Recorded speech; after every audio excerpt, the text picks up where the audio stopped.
Section 1. You will hear a telephone conversation between a man who is looking for a summer job as a fruit picker and a woman who owns a farm. Manor Farm, hello. Hi there. I'd like to apply to do fruit picking this summer. Oh, hello. I'm Mrs. Chandler. My husband and I own Manor Farm. Let me take some details. I'll just get a form to fill in. Hold on. Sure. Sorry. Right. Your name is? It's Ben Miller. And where are you from? I'm from the USA.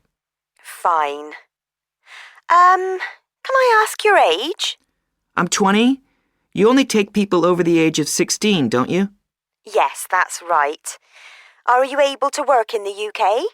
Sorry? I mean, do you have a visa? Oh, yeah. I have a thing called a blue card. It's valid until November. That's fine then. We'll need fruit pickers from the middle of June until the end of September. What's your availability? When can I work? I'd like to do July, August, and September, and could do October if there's any work then. Okay.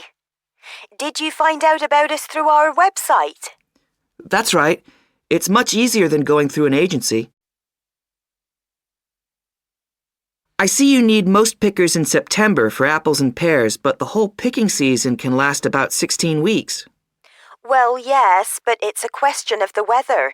That determines how much fruit we grow, of course. That's why I can't give you exact picking dates now. I see. Oh, well, no problem. Can you tell me what pickers earn? Well, that depends on age. The rate is £4.50 an hour for the under 18s, but as you're over 18, it would rise to £5.60 an hour. Uh-huh. Your website says that you don't provide accommodation for pickers, so I guess I should arrange that in advance. Yes, there is no accommodation on the farm, but there is a campsite about 15 minutes away. Is that walking distance? What do you think? No, maybe I should bring my bike to get around. Yes, we always recommend that. Some pickers bring a car, but then find the roads rather narrow, and the bus is very infrequent. Do you have any questions? I know that fruit picking is hard work, but is there anything special I need to bring with me? Well, firstly, documentation is extremely important. We will need proof of age, so we'll expect to see your passport. Pickers without one won't be allowed to work. Oh, even if their age is written on their driving license? Sorry, a driving license isn't suitable. Fair enough. I guess some lunch is provided for all the hungry fruit pickers. I'm afraid not. You'll need to bring your own food for lunch and, more importantly, enough water to last a full day. It can get very hot, so drinking is vital. Right, like back home. Okay, well, thanks for all the information. What happens now? Well, I'll post a contract to you at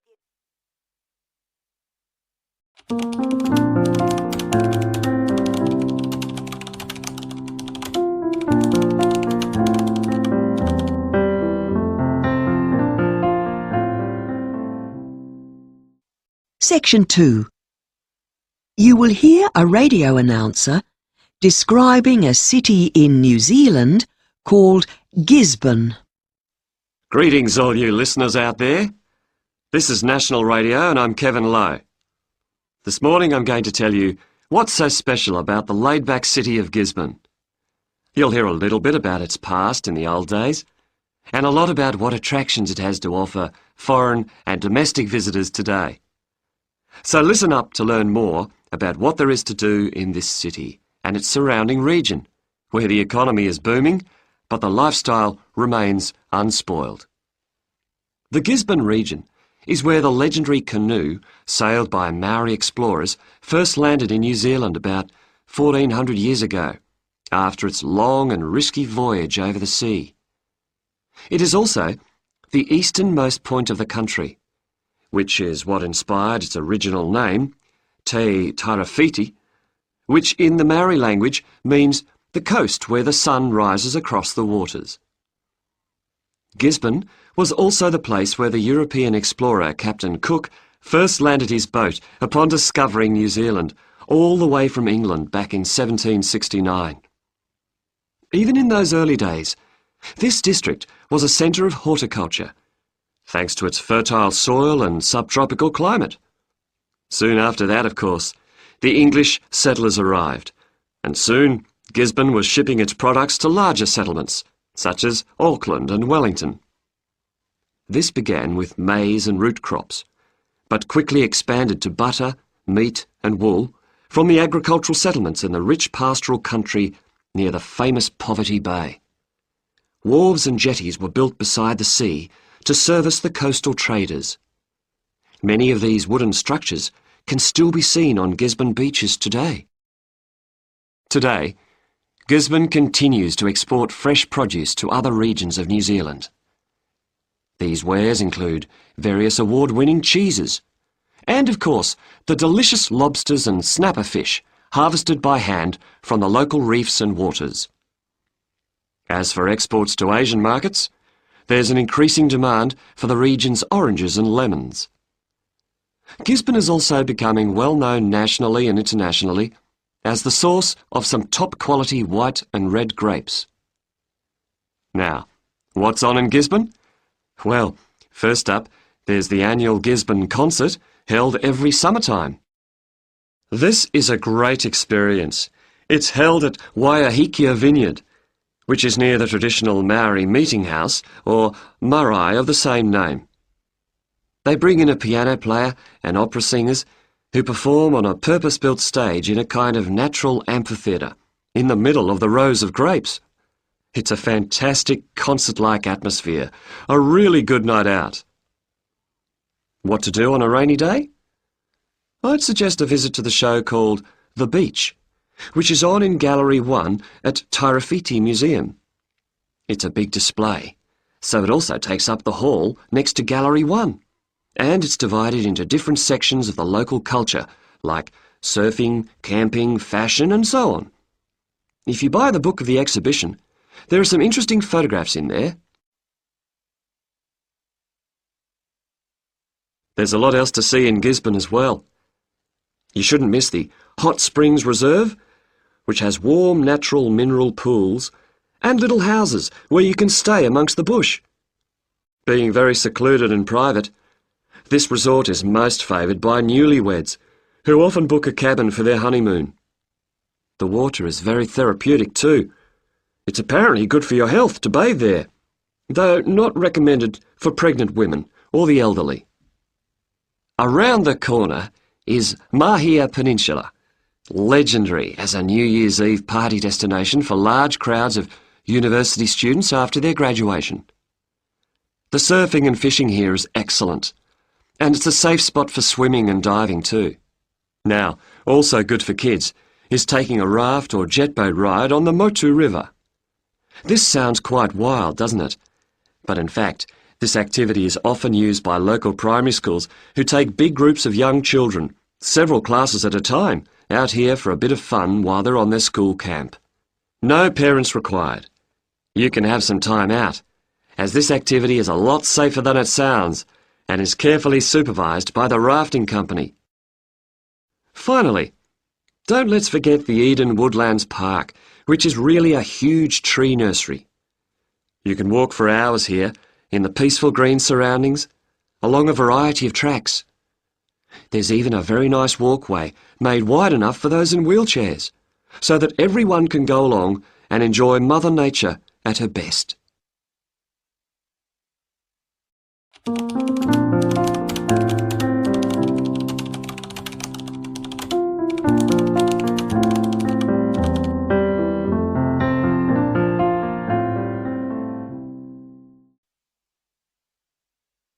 Section 3.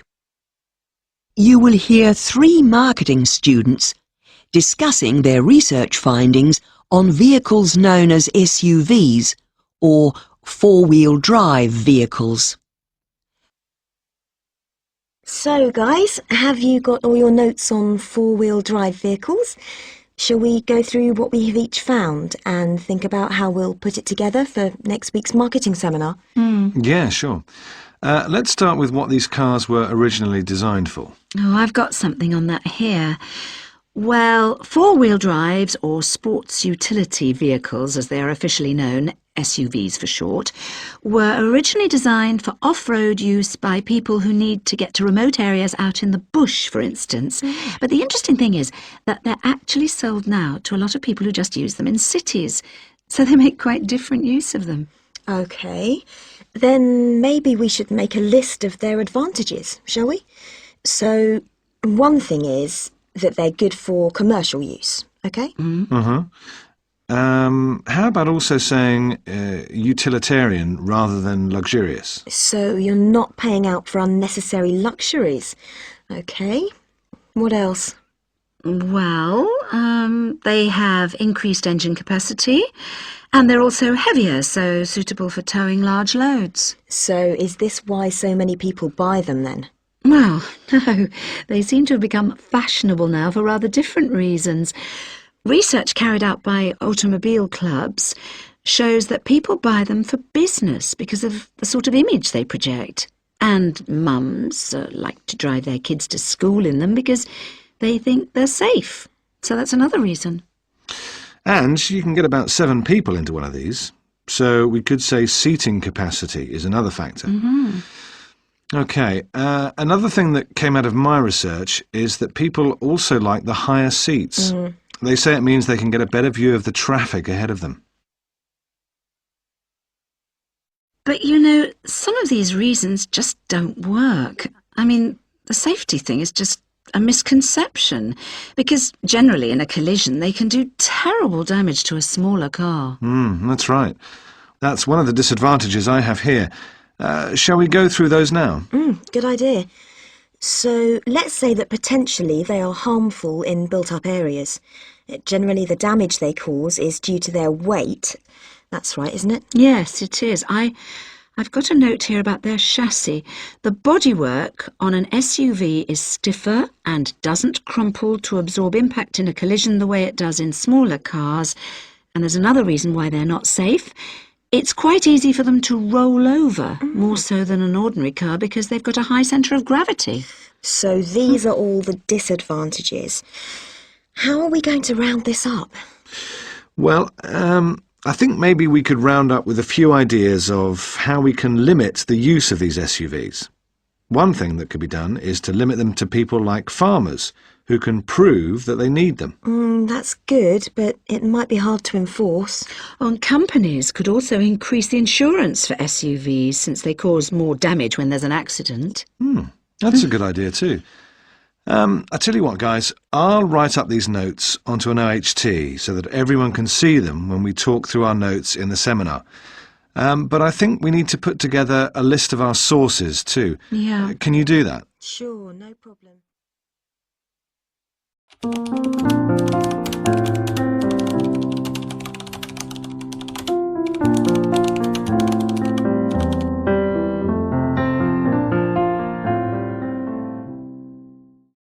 Section 4. You will hear part of a student presentation about a conservation project on the Florida coast of the United States. Today I'm going to be talking about the first year of a regeneration project in a mangrove forest.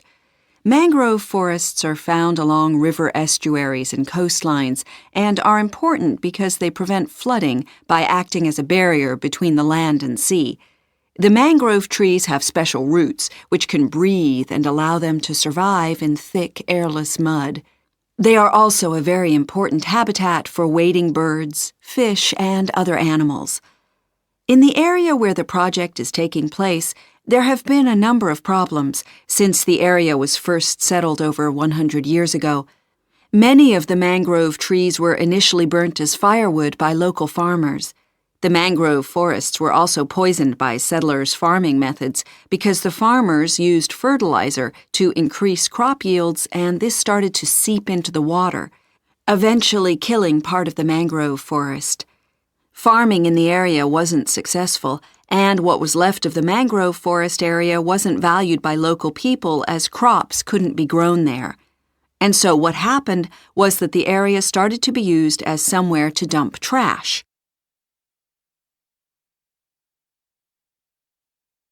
Action was urgently needed to protect the mangrove forest and prevent flooding, and so the Mangrove Regeneration Project was set up. The conservationists involved decided to construct a sand barrier around the forests. But unfortunately, this proved to be ineffective. The only way forward appeared to be to grow new mangroves from seed. Several species of mangrove inhabit the forests in this area of the United States, but it is the gray mangroves that we are concerned with here. The seed of this plant is about the size of an almond, and most seeds fall only when they are fully ripe. The Mangrove Regeneration Project first began 3 years ago. The first set of seedlings was planted in small pots and left to germinate in a hothouse. The plants thrived, and large roots appeared at the bottom of the pots. Ideally, these seedlings should have been conditioned with increasingly salty water before being planted in the sea. They had, in fact, only been watered with rainwater. As the plants weren't used to a saline environment, it was decided to plant them out on the south side of a small island nearby. It was hoped that this would allow them to get used to salt water gradually, since this part of the island was flooded every day at high tide.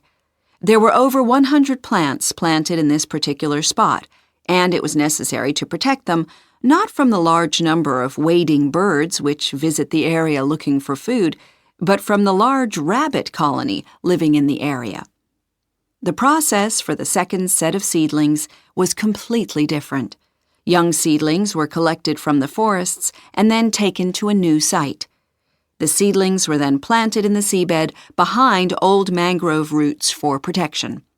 However, this method did not prove very successful, and the vast majority of these seedlings were washed away in a storm. Luckily, the first set of seedlings survived, and this method is the one which the project will continue to use in the future. Now, I'd like to describe in more detail the process.